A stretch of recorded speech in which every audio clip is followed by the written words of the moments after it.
Savitri Tiwari creation channel में आप लोगों का स्वागत है। आज मैं आप लोगों के सामने जीवतमान बाबा की एक कहानी लेके आई हूँ।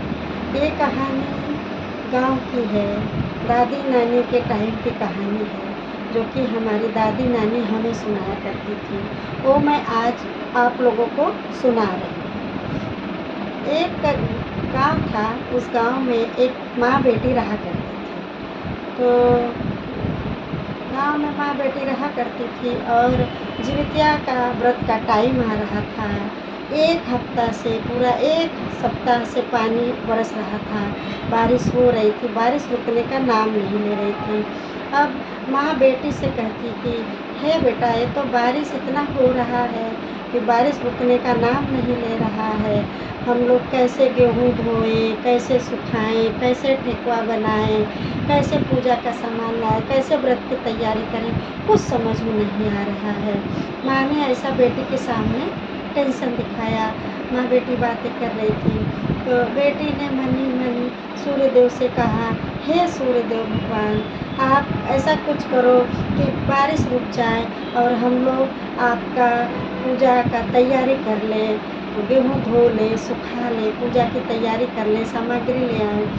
अब सूर्यदेव ने ऐसा कर दिया कि सब जगह तो बारिश हो रहा था, लेकिन उनके घर में बारिश बंद हो गई, धूप हो गई आंगन में।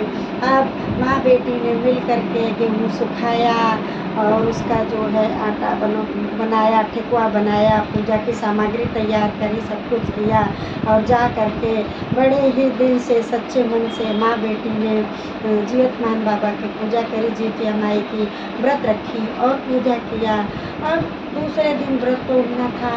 अब सुबह लड़की उठती है तो आंगन में क्या देखती है कि नोनी का साग उगा हुआ है। तो वो जाके माँ से कहती है, मामा, हमारे आंगन में तो नोनी का साग उगा है, उसका साग बना दूँ? माँ कहती, हाँ बेटा, बना दो। अब जो है वो बेटी नोनी का साग बना देती है। माँ बेटी मिल करके नोनी का साग और चावल खाते हैं कुट्टन का बना करके। अब वो लड़की भी खा लेती है, माँ भी खा लेती है। अब जीवतमान बाबा की कृपा से वो लड़की को पेट रह जाता है, गर्भ से रह जाती है। अब 9 महीने बाद उसको लड़का होता है और वो लड़का बड़ा ही तेजस्वी, बड़ा ही मतलब क्लेवर, एकदम इंटेलिजेंट, बुद्धिमान वो लड़का बड़ा ही तेजस्वी होता है, क्योंकि वो सूर्य पुत्र होता है, सूर्य के आशीर्वाद से हुआ रहता है। तो वो लड़का दिन दुगना रात चौगुना के हिसाब से बड़ा होता। अब वो लड़का बड़ा हो गया और जहाँ भी खेलने के लिए जाता तो सब लोग यही कहते कि ये बिन बाप का बेटा है, बिन बाप का बेटा है। ऐसा सब लोग कहते कि तेरा तो बाप नहीं है, तू बिन बाप का बेटा है, बिन बाप का बेटा है, हम लोग के तो पिताजी हैं, तेरे तो पिताजी ही नहीं है। अब एक दिन वो लड़का गया माँ के पास, रोने लगा, बोलता है, माँ, सब लोग मुझे बोलते हैं बिन बाप का बेटा है, मेरे पिताजी कहाँ हैं? सबके पिताजी सबके साथ रहते हैं, मेरे पिताजी कहाँ हैं? मेरे पिताजी कहाँ हैं? मुझे मेरे पिताजी से मिलना है, मुझे मेरे पिताजी से मिलना है। वो लड़का रोने लगता है, जिद करके बैठ जाता है। अब वो लड़की सूर्य भगवान को मनाती है, हे भगवान, आप दर्शन दो और अपने बेटे को आशीर्वाद दो। अब क्या होता है कि सूर्य भगवान जो है उसकी प्रार्थना से वो बच्चा जो है माँ के पास जाता है। माँ, सबके पिताजी हैं, मेरे पिताजी नहीं है, बताओ मेरे पिताजी कौन है, मेरे पिताजी कौन है?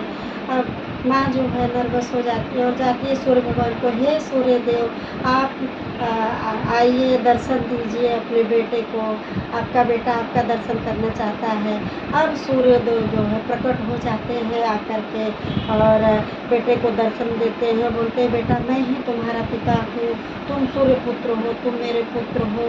और सूर्यदेव जाने लगते हैं तो वो बच्चा बोलता है, नहीं पिताजी, आप हमारे साथ रहिए।